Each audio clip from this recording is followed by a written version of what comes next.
Oh, let's try that again with audio. Hello. Oh my goodness. That's going to take some getting used to. Welcome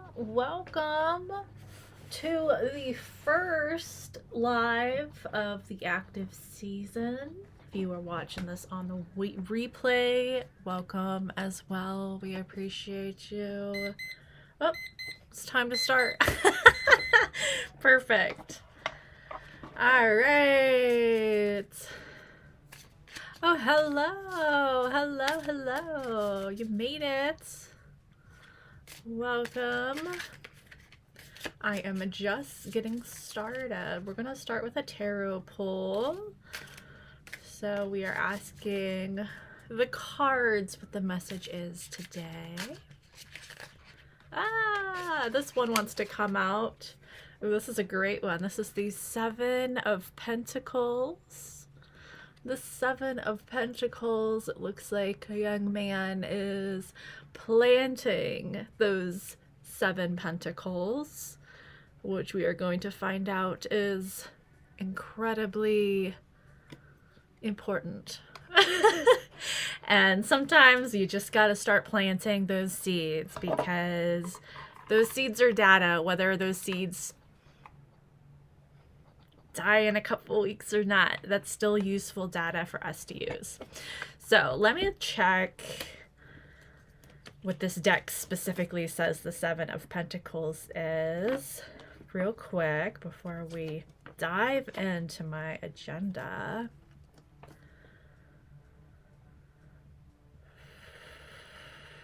Ooh, oh, here it is. Seven of Pentacles. Yes, perfect.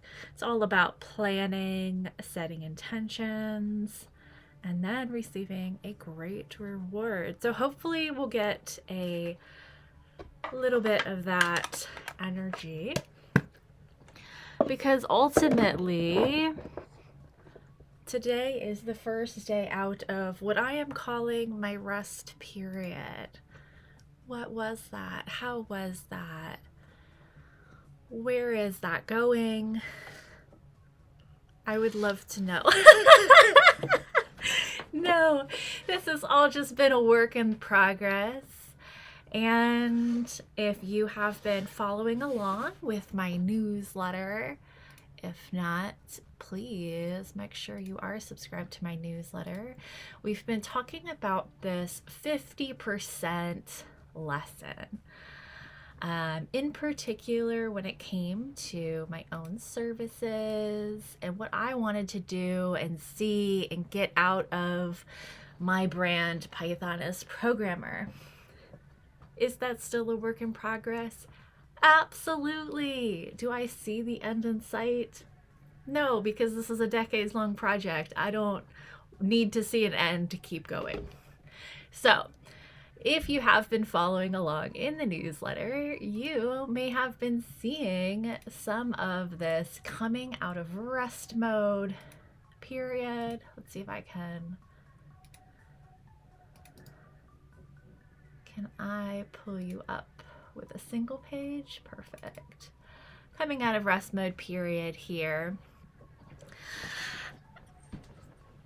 And this is all just kind of my tech philosophy, my personal schedule, my chronic illness journey, all combined into one.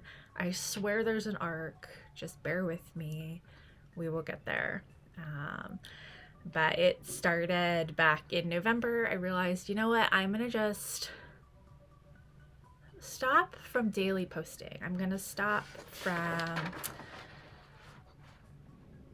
always being on, even if it did just mean that being on was a 15-minute or 15-second video. It still counts as being on. Once you turn that switch on, you have to turn it off, and that is work, unfortunately. Excuse me. So I've been kind of sowing a couple of these seeds throughout March's journey so far, and what I have slowly learned. And the reason it's kind of been scattered is, truthfully, it is never a linear story. Healing, as we all know, is not a linear story. but all of the stories overlap each other in such a beautiful way. And so it's kind of given me this like, okay, what is the bare minimum that we need in order to complete this project so it starts building that momentum? And that is ultimately sustainable tech for the long game, which is what we're going to be talking about today briefly. And we're going to be talking about it in a way that everybody can relate to their lives. This is just the tech of how you are looking at your life, how you're looking at your chores. A big reason I am where I am today is I have a semi neurodivergent household. We all have our systems and our different ways of doing things, and luckily that those systems have really helped me. And we'll talk about it all. So welcome. So messy is fine. Sometimes resting can really help you see that you don't need to do it all to get 50% of the way there, and you can keep building on that momentum because you can always move forward if there's something to move forward with. Whew, sorry, we've got a lot going on here. How is that feeling to everybody as I find myself here in my notes? It's very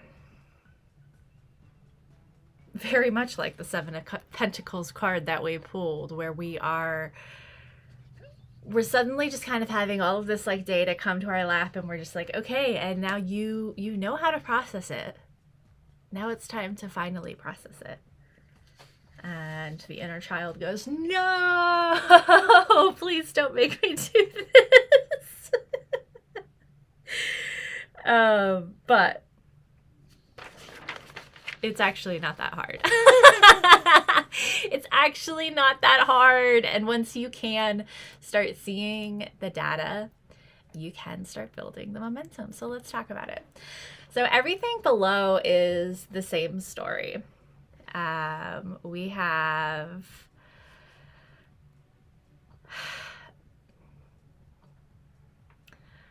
a lot. We have a strand of 50%. So we are doing the bare minimum that we can. We're not focused on making everything perfect. We are allowing gaps in our decision making. Not so we have work for ourselves later on, but so we can at least start making mistakes. And I know that is so hard for us to hear. I don't want to make mistakes, but we're human. We're going to, because the most beautiful thing is we can learn from those mistakes. And you can't start building that momentum of your lessons. What works for me?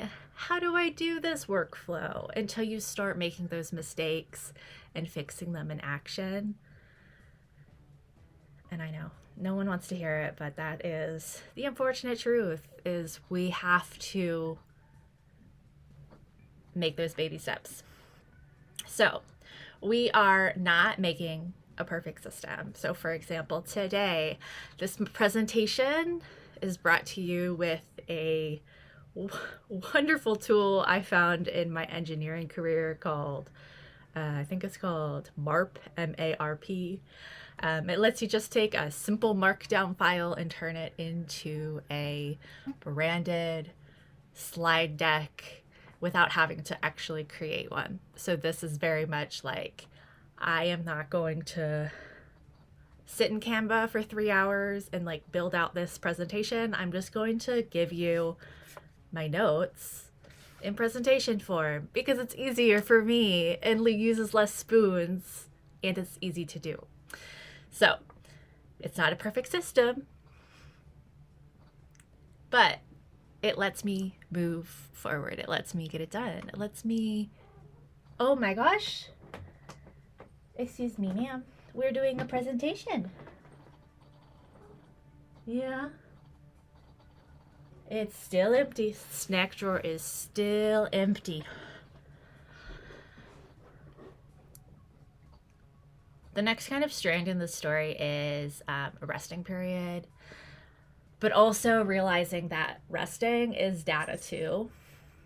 So all of the days that you do need a break, you'll notice in your workflows and eventually in your like weekly cycles, which we'll talk about a little bit later here, is we're getting there, is noticing those periods of rest that you need to take.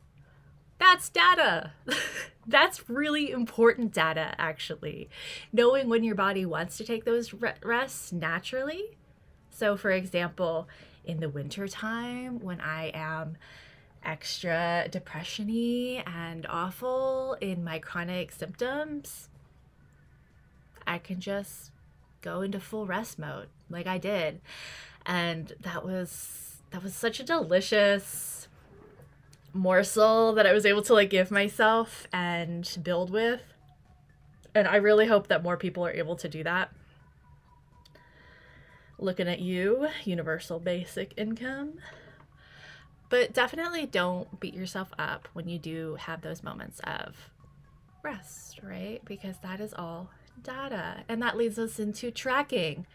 You can't always read those ebbs and flows until you start actually recording the data. So we're going to get into this a little later. I have a free Canva template. Is it a Canva template? Yes, it's a Canva template of my this week tracker that I have started using for the past 3 years. And it didn't really start working until I started changing it, keeping track of what I needed from a week to week basis, and then moving into my next strand here, which is iteration. Every tweak that you make to a system is, again, information. It's useful information. It's not, excuse me, ma'am. You already had a snack. Do you want to say hi to Dr. Kimberly? Oh, yes. Okay. Yeah. She says hello? Yeah. However, it is your nap time. That's why we scheduled it during this time. Yeah. See, and that is data. We know that the cat is now awake around this time. But you can tweak every system that you create, right? So you're not starting over. You're starting from wherever you last left your project. So from week to week, if one week you feel that, like, an example that I'll use frequently in this presentation is on Thursdays, I do finances. If I were to wake up one week and realize that, like, you know, I have the energy to do all my finance stuff without it really triggering my anxiety, when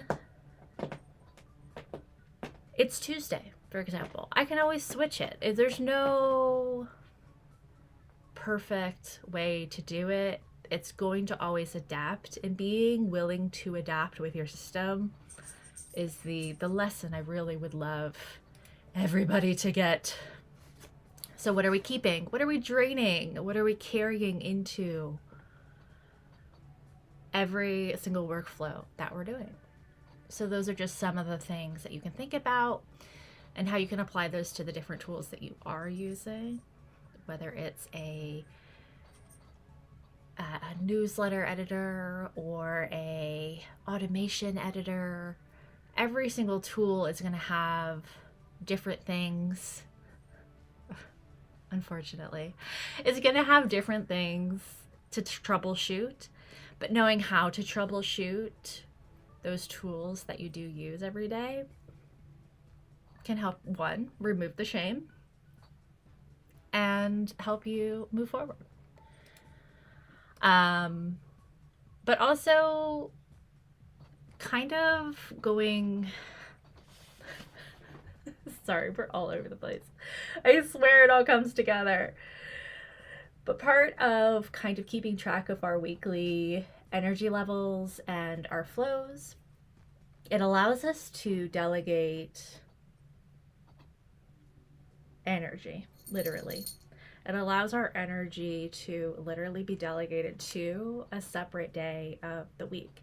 So if I get a bill, for example, I'm able to say, oh, I'm going to deal with this on Thursday. Not today. Not today. So it's our newsletter. Perfect. Oh, perfect. So bringing this kind of like all together is a wonderful phrase that I heard from my 2-year-old nephew when we got to visit. And he is going around when he does not want to do something or it doesn't serve him in that moment, he'll say no, or no thank you, not today. As in, we're not dealing with this energy today. And being able to kind of say that to your own energy or your own anxiety, if you have chronic anxiety like I do, is a game changer in so many different levels, but also in your work. So let's talk about it a little deeper. We did talk about it a little bit deeper in the newsletter. Again, we're going to be going through some of the same newsletter-ness. So if you did not catch the newsletter and you're rewatching this, you are in luck. So again, we have this 50% idea. This is 50% is totally an arbitrary number. It does not have to be 50% exactly of a project. This is more just like we're not reaching 100% every time. A great example of this was my own services last year. I set them at really low pricing. I didn't really bother working on my client workflows all that much. I gave it the very bare basic effort. I still got clients. It still worked.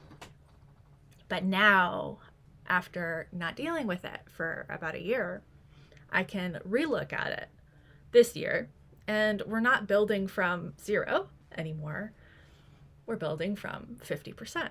And that feels doable. That feels sustainable. That feels helpful. And if you are a follower, you know my lunar cycle energy right now is within the fire horse for the Chinese New Year. And so the fire horse kind of message is like, all right, we're moving with what is here. We're not waiting for a complete shed to happen like we were last year. We are just building with what we have, wherever it is, and we're just going to keep building on top of that because we got shit to build and we have lives to change with the shit we're building. So just build it, right?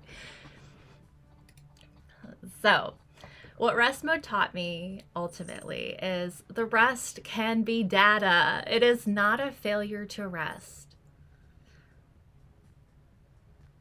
You need to rest, guys. Everybody needs to rest. You rest. It's wonderful. Deep rest counts. So lots of art was made. I made some protest art, played a lot of Sims 4, had a lot of weeks of just like nothing. Husband and I had a whole week during rest mode where we just got to hang out on the couch, play our respective video games, and it was so lovely. But having, life living in America still exists when you're in rest mode. So you still have to be energy aware of, living admin and chores and all these other things.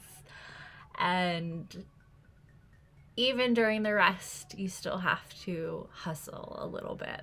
And being able to be flexible in order to do that was unfortunately a lesson we had to learn. But chat, how did you rest at all during this past winter break? What was something that you learned recently in your own resting? Let me know. One thing I built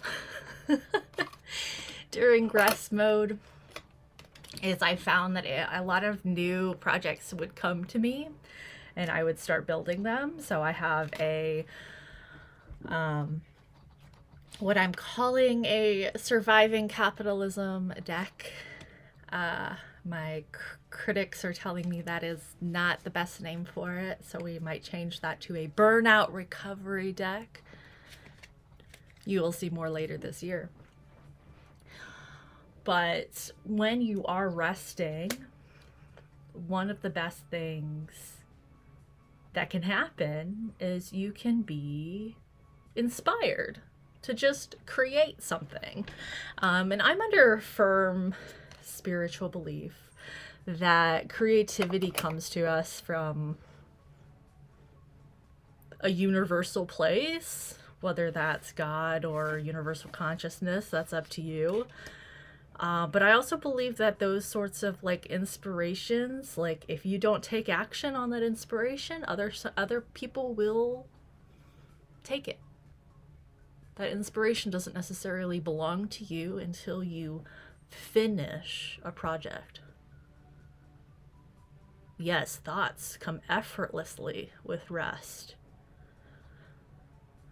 I find my words have come to me a lot easier after resting. You can always tell when I'm behind on sleep. My words don't come out as easy. But because I had the time, the energy, because I was in rest, I was able to, I had a whole bunch of blank cards and I was able to literally write out this deck of cards for my burnout survival deck. I'm turning this into a digital download for people next month, possibly. Definitely before the summer, I can promise. But it is not something that I would have ever done if I wasn't in that place of rest. And I think it's really important for us to have moments where we are willing to just like pick up something new just because. And it's only in those places of deep rest when you are able to just kind of, oh, I sincerely have nothing better to do today. Let me pick up a Sharpie and bring this vision to life.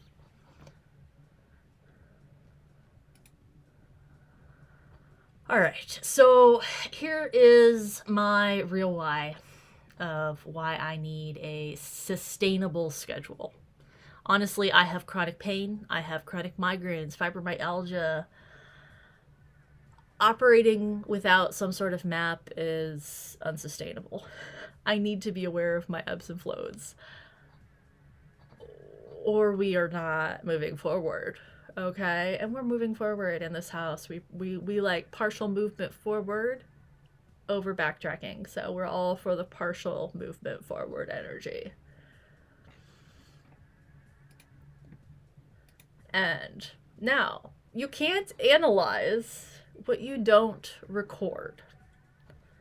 So think about all the different ways that you collect data.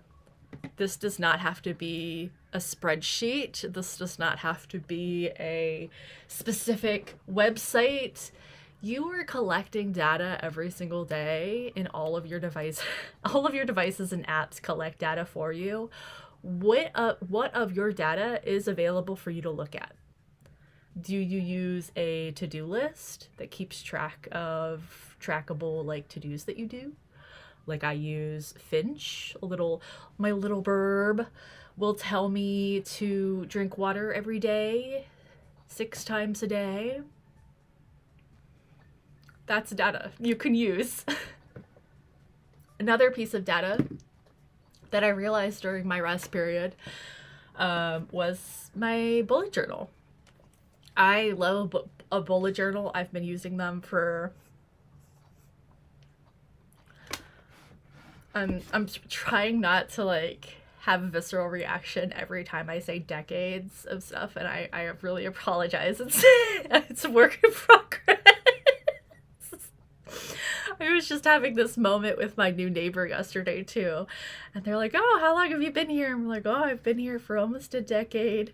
It's just, decade just means something so different in this age. And anyways, okay. So my bullet journal. My bullet journal. Yes, put your data in your notebooks. Notebooks are data too. You can keep stickers. You can have a fun little code. I'm a stickers person personally. I like, if I'm tracking something, I haven't done it in a while. But like I have my newsletters, for example. I keep track of my newsletters with a little logo sticker. And I keep that in my bullet journal. But it allows me to look back at my calendars, at anything, and analyze that data. And you can't analyze data that isn't there. So just write stuff down. And write stuff down in a way that future you will appreciate. One thing I have learned during my rest period as I was finishing up a bullet journal and starting a brand new one, and kind of like, okay, what about using this bullet journal and looking at my past bullet journals do I like moving forward when I'm starting this new one? Well, I like planning my weeks 2 weeks at a time in a sprint long schedule. Okay, let's keep doing that. Like this is not hard stuff, guys. This is very simple data analysis, but it is on paper, and it's okay. It's okay. In fact, maybe you should have some data on paper. But I love dating everything now. That was the other big thing, is now I make sure I have like dates on stuff. And I also make sure I make note of like any sort of like big world events that are happening, mostly for future me, as I'm like flipping through my own notebooks. I can kind of be like, oh, that makes sense because that was happening in the world. So just some things to think of. Your physical and spiritual energy will also have those ebbs and flows. Pay attention to them. They're trying to tell you something.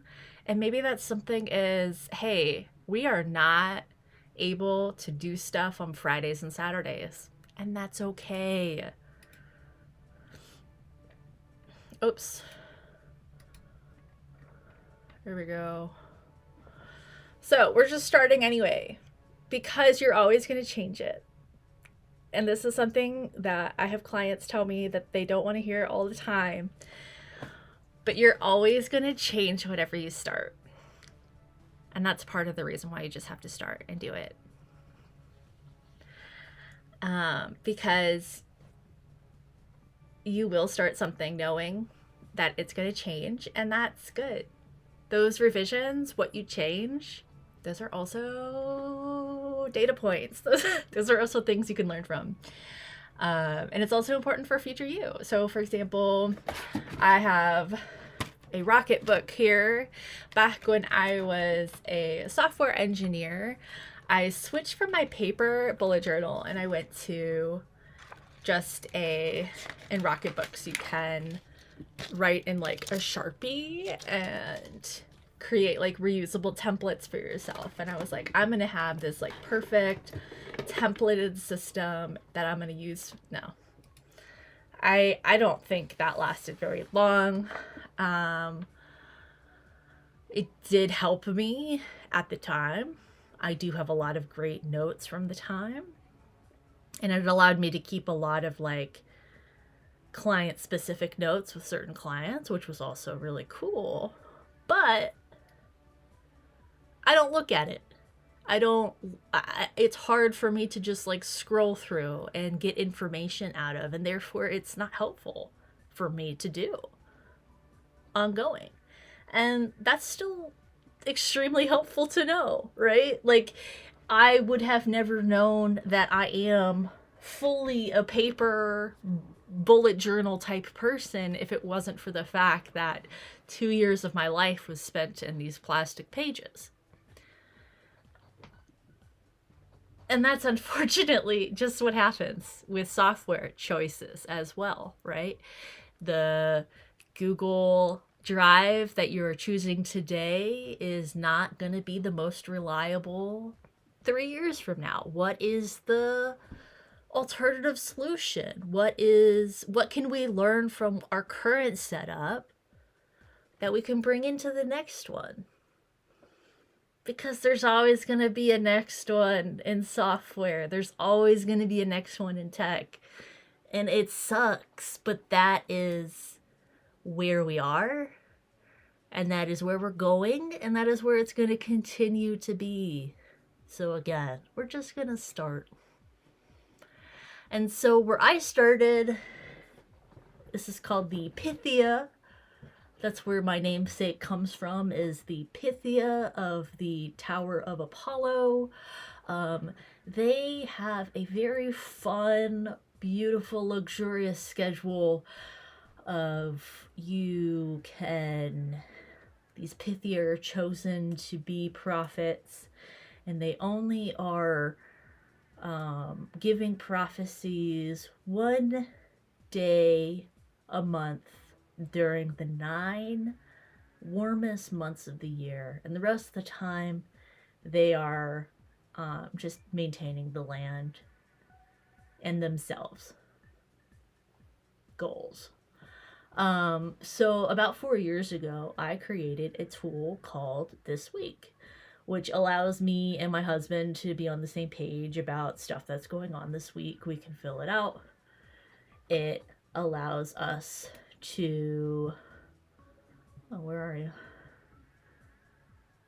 I just downloaded it. Hold on. Maybe not. I'll find it while I talk about it here. But it allows us to be on the same page. Nothing crazy going on here. You know, you can get weekly calendars, white off boards at like Walmart, what have you. But I decided to make it branded, of course, make it pretty, so I would use it. And most importantly, I wanted to see what kind of data I could keep track of on it. So this is kind of the example here. So we have this week. You can have different chores listed on it. This is the template. If you signed up via Luma, you'll get a free copy of this Canva template to play around with and create for yourself as well, so you can play with it. And this has taught me a lot is, one, my energy does shift, Monday through Friday, or Monday through Sunday. But also, I don't want to keep track of my daily chores necessarily on a thing like this. Right now, I have it set up where I am tracking more like weekly goals. But that was something that, like, it took me years to figure that out. Like, I was just crossing off every week. Oh, I'm not doing this week. Oh, I'm not doing it this week. Oh, I'm not doing it this week. And suddenly that turns into, oh, well, what day would I have energy to clean the bathrooms? Mondays, first thing Monday mornings, I have the energy to do that. Let's just move bathroom cleaning to Mondays.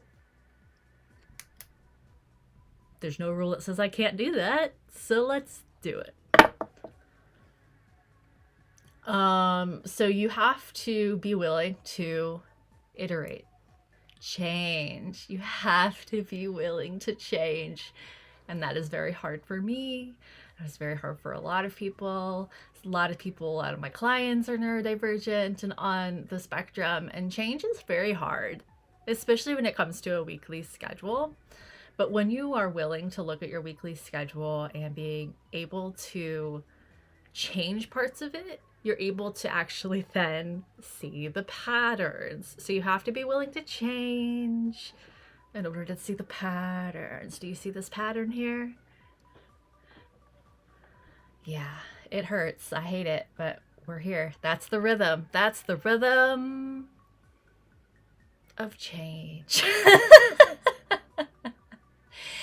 So I finally got down a rhythm that I like and my kind of like groove, and I got that groove during my last rest period actually.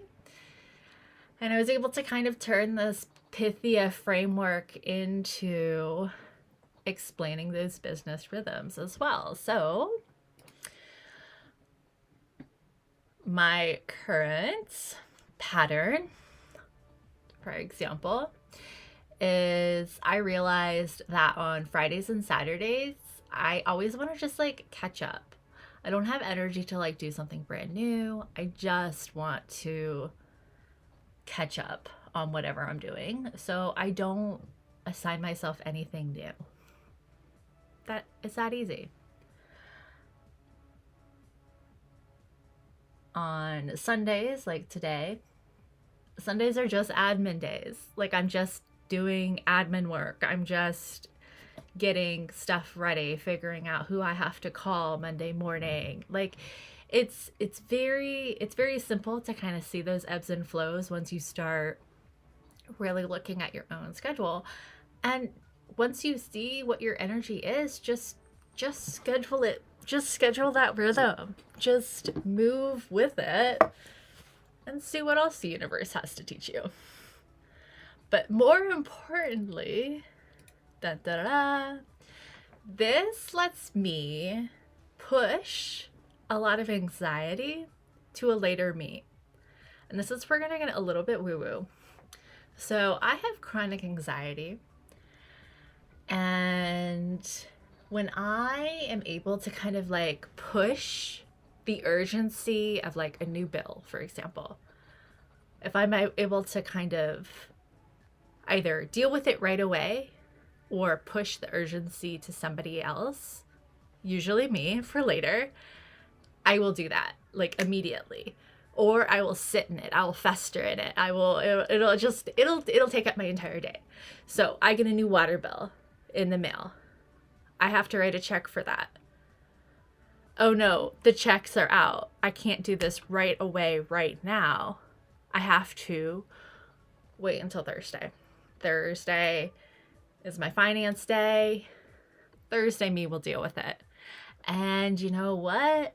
Later me knows how to handle it without like carrying all that anxiety, because I have set her up. I gave her a fun little drink. I gave her a fun little snack. She is perfectly happy to deal with that on her day because we've already scheduled it. And it seems so silly to have to like, oh, well, I don't need to schedule it. Like, I know that like, I'll just get it done. If you do schedule it, it makes it more fun. It makes it so your brain will actually do it. And why would you not want to make things easier for yourself? Just make it easier for yourself. Anyways, so another thing that the Pythia schedule has really taught me is I can apply this once a month for the 9 warmest months to like anything in my life. And that has helped me really just kind of step back and like realize that like I do still show up in my other relationships. I do still show up in my other like long distance friendships and stuff like that too. And just kind of reminding myself that like, hey, if you hit that once a month, that's it. Like you're good. Like that's your bare minimum, and that's good. And sometimes just having some sort of cadence to sort of just like backtrack and like look at as, hey, you sent out a birthday card. Like, that's all you needed to do. Like that's sort of like anxiety relief is very important to me personally, because my biggest like tech philosophy is that when you reduce your anxiety, your creativity will increase. I think they're on one spectrum, and if you dial one up, the other one will go down. And the more creativity you have, the easier everything is, especially this day and age when our tech is changing every single day. Whew. Okay, so this week, what is this about? Oh, another big thing that rest period taught me was that, like, my brain loves analog. I love analog things over the digital. I know, crazy. Pythoness Programmer coming at you with anti-tech propaganda.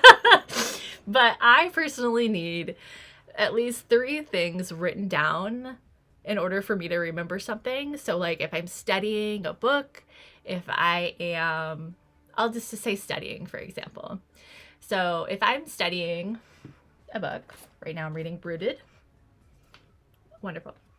I will make notes. I will make notes in my bullet journal. And then I have to make notes 2 other places. I have to write something down 3 different times in order for my brain to finally like lock it in. So that's the same thing I do with my energy flows and my scheduling as well. So I have a 3-month calendar in the kitchen. I have my this week on the fridge that has this week. And then I have my 2-week sprint in my bullet journal. And you could say, Amanda, that is quite a lot of scheduling. And I would tell you, hey, this has gotten down by quite a whole lot. So we're doing great. And I'm not going to hear that slander. Because there are times that, like, my anxiety would really have not allowed me to remember unless I wrote down something a million times, right? And being able to kind of train your body and realize what works for you, that's all part of this process, is you figure out what works for you, adapt to it, and you can become a better person because of it.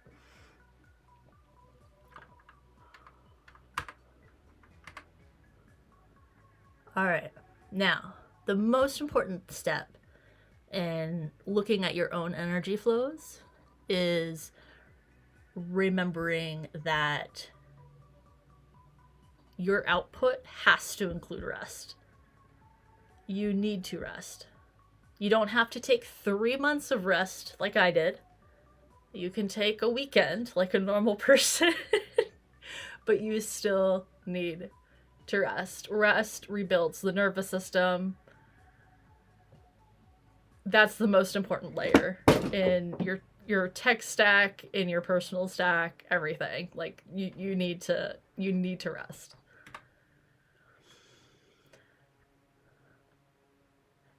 And anytime you notice a situation that does not feel like rest, you can ask if you should keep, drain, or carry. This is kind of like your fuck, marry, kill of the software world. Are we going to keep it? Does this drain my energy? Can I carry this within my current capacity? So let's just take, for example,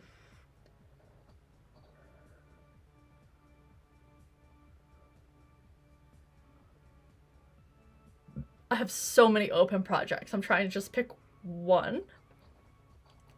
So one open project I have, for example, And this is just how I'm going to show you how I apply this sort of like game to my life. I have an old USB drive. I put a little label on it that says backup documents. Are there documents on here? Absolutely not. There's nothing on here. That's something I still need to do. And I keep it right here at my desk to remind me to do it in case I want to do it. So I would ask myself, keep.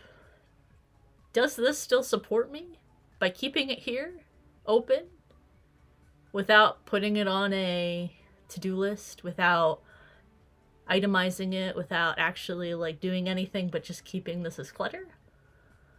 Does this cost me time and energy seeing this on my desk? Is it a drain? Can I move forward without this? Is this something I can carry on without? And the answer is probably yes. And so I would say, okay, well, let me put it in my desk with my other projects to deal with later. And it's that easy. And I know you're thinking that there's no way it's that easy. Life is far more complicated. If you're able to break it down to a teeny tiny point, play, keep, drain, carry. See what happens. I guarantee you will move a lot more stuff forward, because most of the stuff that you need to move forward, you're already doing. You're already moving at 50%. So, in the newsletter, this is what I was talking about as well. We have our keep, drain, carry. I was talking about Todoist. Todoist is my task manager that I use and I love. And I actually love their free version because it gives you a 5 project maximum. And you could pay for more if you wanted to, but I actually kind of like and prefer not having to open up that door. I like being able to just say, hey, I can only do this. I would have to redo my Todoist if I had a new project, for example. But it doesn't totally limit me to closing everything about like, oh, I can never start a new project. Like, for example, I just bought a new domain yesterday, and I'll probably be starting another blog completely that's more food related and the cultivars pantry oriented. And I'm very excited about that, but it doesn't limit me from creating new projects like that. It just gives me that like tiny bit of boundary framework for me to accelerate in and thrive in, if you will. Something that was really draining and required a lot of troubleshooting was actually my calendar scheduler, which I talked about in my newsletter. So I finally was like, you know what, this is draining me too much. I need to switch to something else.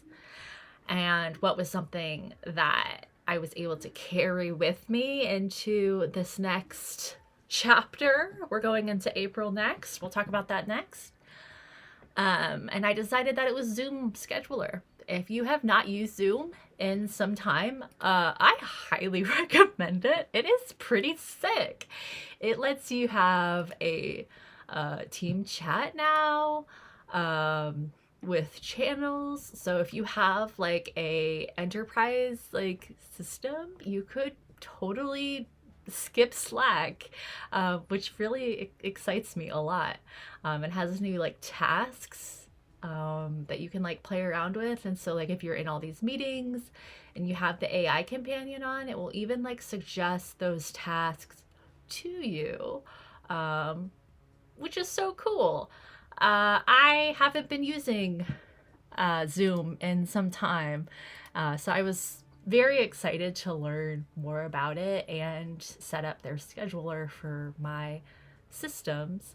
And sometimes moving forward means going back to old systems too.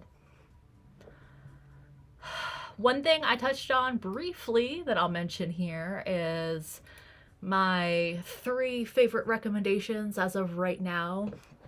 A frequent question I am always asked working in software is, oh, will you help me set up my XYZ workout video series or course or what have you? And no, I will not, because there are other real companies out there that maintain really awesome systems. So I briefly mentioned these are my like 50% answers, where I am not offloading that to other people, but rather giving you tools that work really well and have analytics already built in that you may not have thought of before even going into, oh, I'm going to build my own course. There's so much more you got to think about, I promise you. And those are Thinkific. Thinkific is still my number one recommendation these days. Mighty Network is my next. Experience-Fi is another really cool one. That also allows you to do more. That Experience-Fi helps you get finished courses a little bit more easily. They do a little bit more psychological gamification if you're into that. So those are just some little things to pick up that you might be able to carry into your 2026. Because the most important thing to take from everything is troubleshooting will always happen. You need to pick tools you are comfortable debugging, whether that's a piece of paper, whether that's a journal, whether that is a Mighty Network that you know you have awesome customer support with. Those are all tools that we can use and get right. Okay, so now is your turn. You can feel free to share. Feel free to just think about it. If you're on the replay, feel free to email me as well. I want you to think about what thing you want to keep, bring into April. What is one thing 100% you're like, yep, we're going to keep this? What is something that is draining you? And what is one thing that you are, it's like half done, but probably usable to bring you into April? I'll let you take a second to think about that while I pull up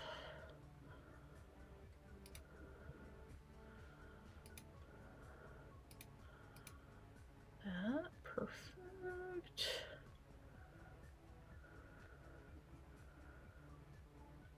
Where are we? We're here. So for April, my tech stack, which April is is spring cleaning April. So April is, that's actually perfect. So April, next to April is our spring cleaning, our digital life. So I'll be talking about my tech stack a lot. So let me think here. So we have one thing that I'll probably keep in my stack is Zoom, since I already just set it all up.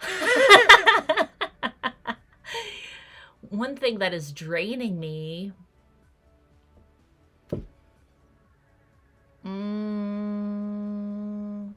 don't know. I might have to think about that a little bit. I'm pretty good at noticing what drains me. Maybe a good cleanup of my desk, actually, now that I'm thinking about it. And then one thing I'm going to be carrying through to the next month is going to actually be this live configuration. It's halfway done. It has some other things that could be added to it, and we'll add it to it later. But for right now, it works. It works. It does okay, and we'll allow it. Needs focus on pricing. We'll carry over until April. Yes, perfect. Sharpening that data collection will be awesome. Perfect. I love a niche focus. A niche focus is always helpful. But just to carry this out, thank you for sticking with me today. This has been a work in progress for some time. Be sure to register for the next event on Sunday, April 26th at 3:30 Eastern Time.